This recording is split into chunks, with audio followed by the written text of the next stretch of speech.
Hey, what's up, guys? DannyVNCR here with part 3 of Disturbed. If you haven't watched part 1 or part 2 yet, I definitely recommend you do that. But I'm actually here with a very special guest this time. This is Nenny. Nenny, wouldn't you say hello? You don't want to say hello to all our special friends? We're gonna see how long he puts up with my shit. If I have to jump cut at some point and then you just happen to see a little bastard's gone, then you know what happened. But we're going to see if he won't play with us for a little bit. Sometimes he's game. So picking up right from where we left off, kind of. Globe room. We already done all that, so we're going to go back. Okay, so back here. Now we're going to try the far door. The door struggles to move, but you enter into what appears to be a spider's den. Great. The air is thick, and the room is a mess of web and body parts. You notice that there are a couple of items in the room that could be useful. If nothing else, there's a key on the ground that you'll no doubt need. Oh, and when you know, there's a fucking spider. Before you can even act, a large spider falls from above. You have no doubt that it is hungry. Without hesitation, the spider attacks you. With nothing to defend yourself, the spider quickly bites you. You begin to lose feeling all over your body, and everything goes black. Your adventure ends here. Sam doesn't save you in this story. Who the fuck is Sam? Okay, so we made it back here. We're going to try the right this time because I feel like the roper is going to kill me no matter what I do. In the middle. Let's try the left. Okay, great. Let's try left. Awesome. Okay, that didn't work. So we're going to go right. We're going to try left and then the right.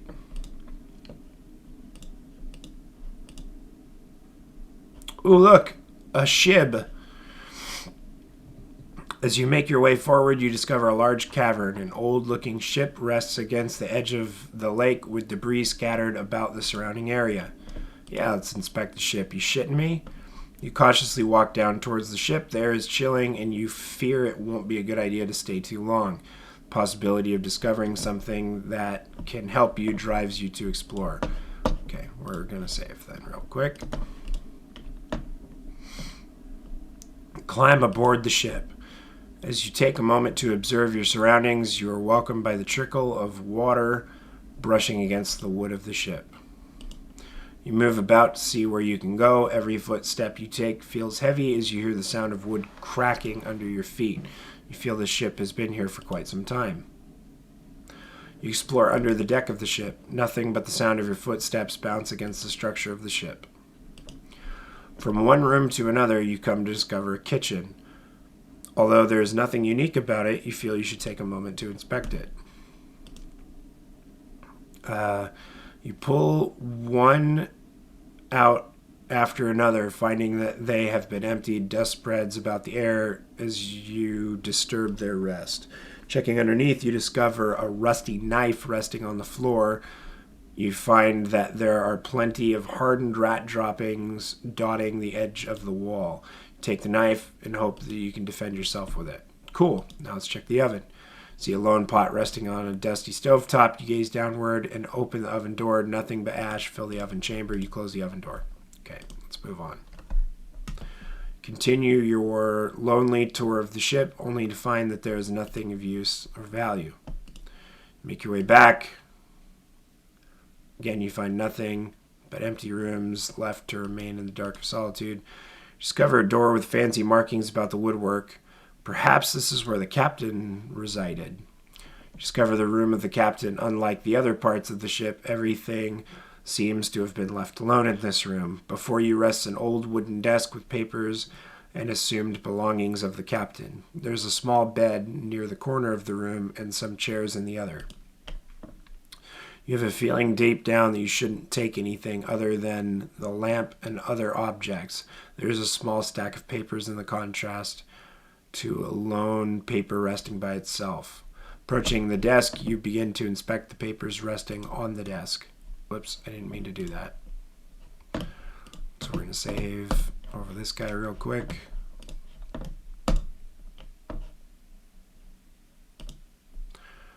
Notice to the crew. Due to the unexpected predicament, everyone is being split up into groups of 2 and 3. Scouting assignments will be given until we find a more habitable place to settle.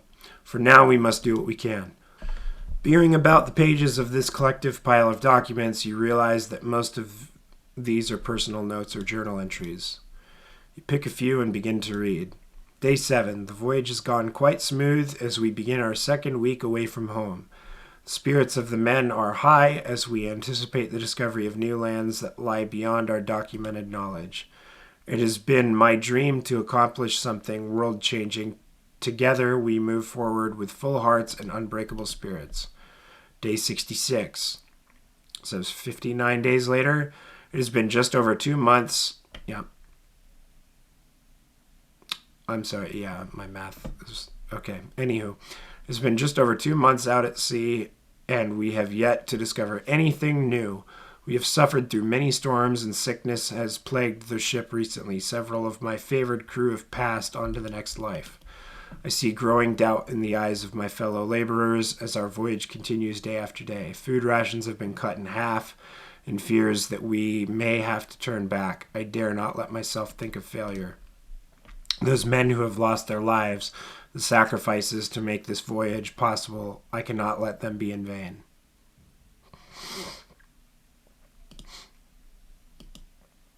Day 91.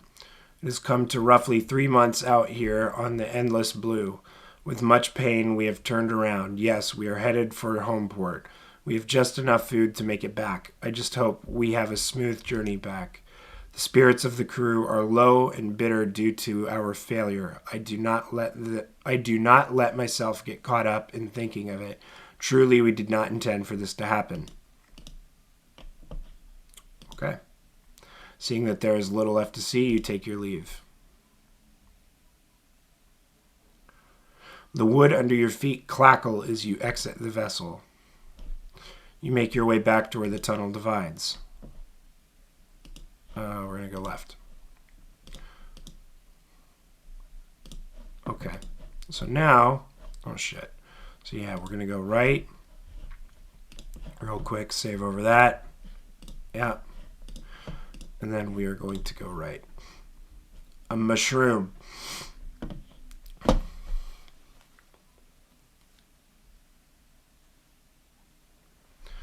The passageway soon ends with an enlarged mushroom sitting in front of you. A steady river of water flows between you and the mushroom. You walk toward the mushroom as if there's something more than meets the eye. Walking forward, you take a step into the water. To your dismay, your foot hits no bottom and you fall in. You reach to grab hold of the edge of the surface, but your body freezes stiff.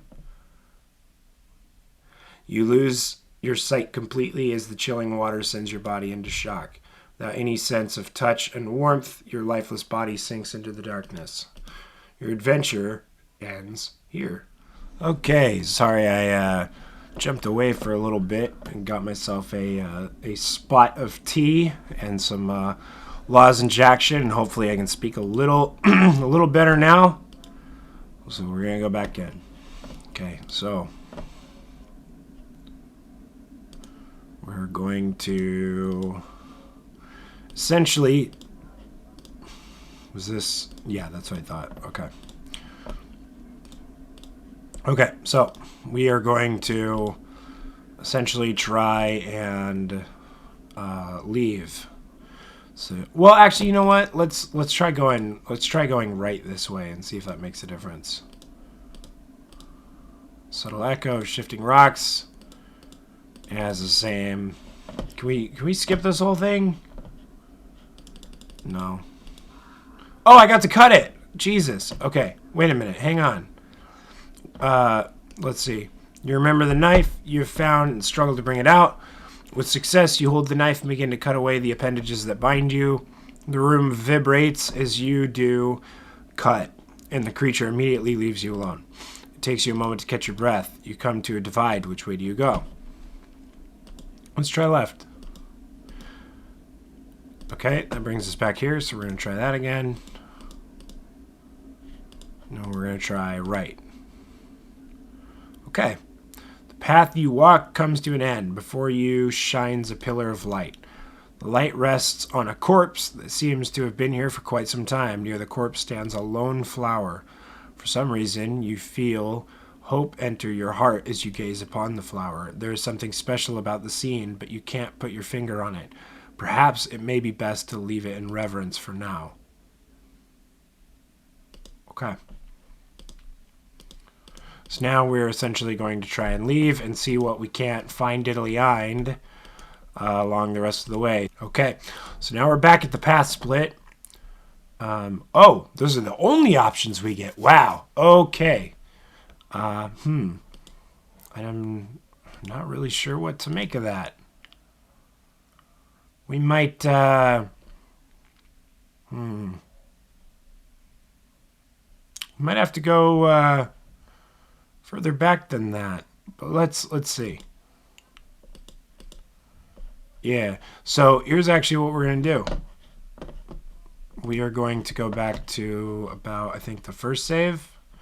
Or we're going to try and start the thing over and see what we can do, knowing all of what we know.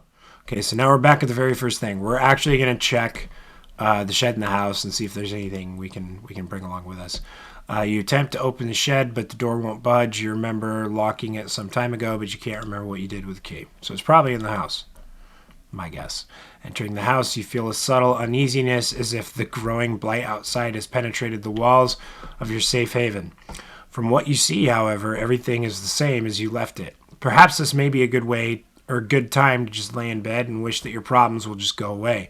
You fight the notion, but the temptation is still there. Let's see what's in the chest. You open the chest, pile of papers. It seems you have less valuables than you anticipated. You close the chest.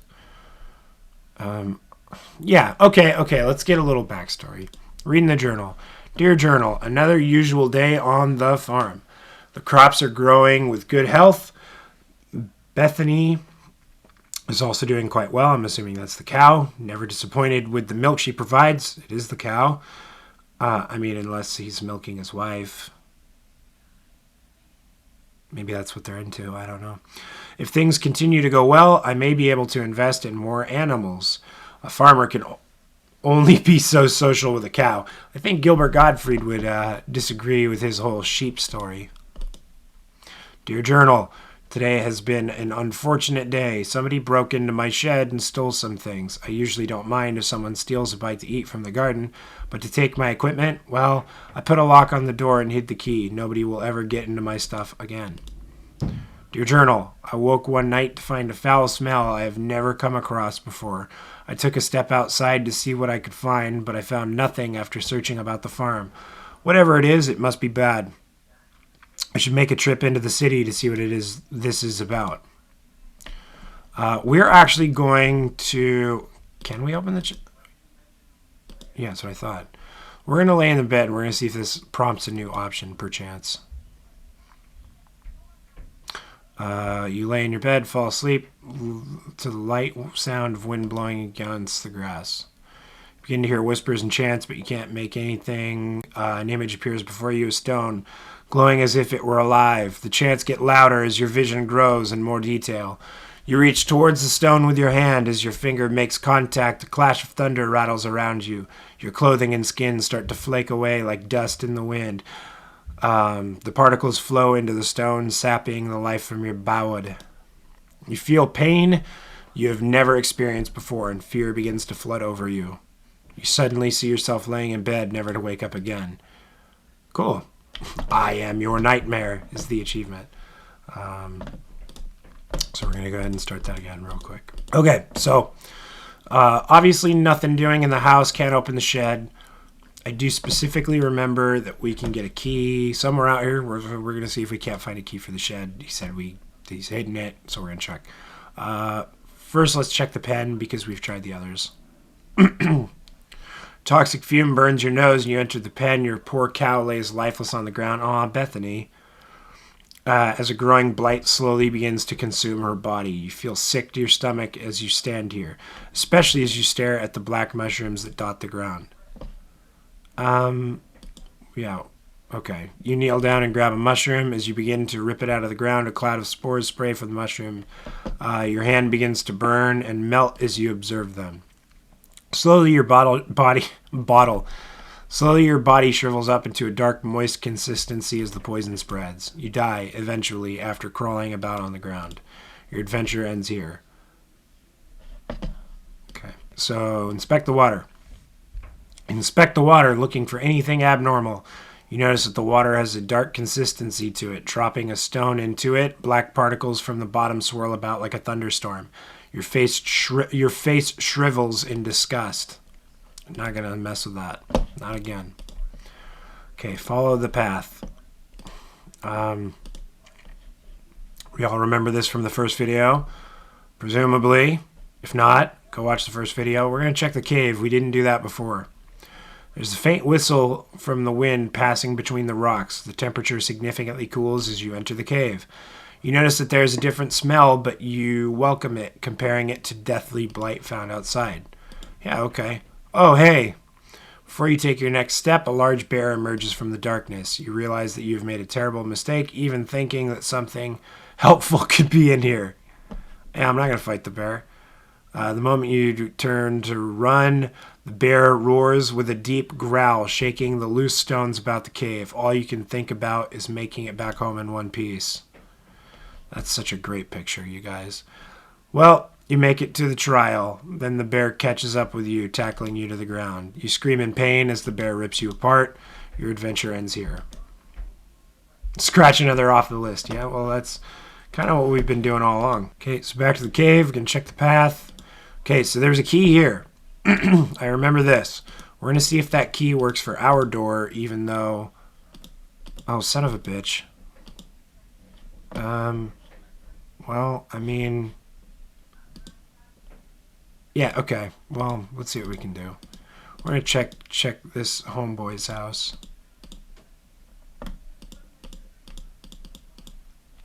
Again, if you haven't seen all this, I refer you back to the first video. Because the rest of us remember. Oh, I forgot about this woman. We're going to talk to her, but then we're going to leave her alone. This time.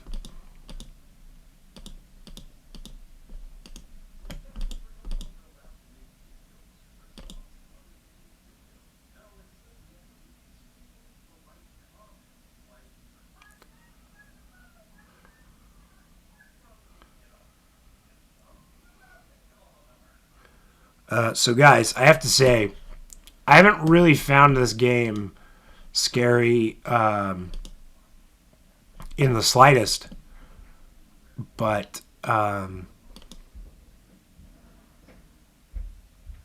was fucking spooky.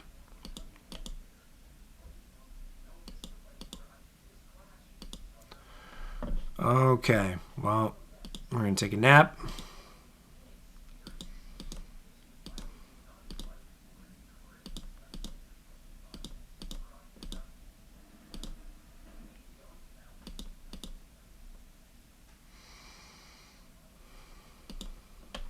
Okay, so then here's the split. So we're left to that whole onion again. You know, I can't help but feel that I'm missing out on the house somehow is the thing. So it really seems like no matter what we do, all of our choices are destructive in the way that we can't go back. The fork is really the one area, like from there is really where the story starts. So we're going to get back to that spot from where we had saved last and pick it up in part 4. Thanks again for watching, guys. Don't forget to like, comment, and subscribe, and share with your friends. But until then, DannyVNCR out.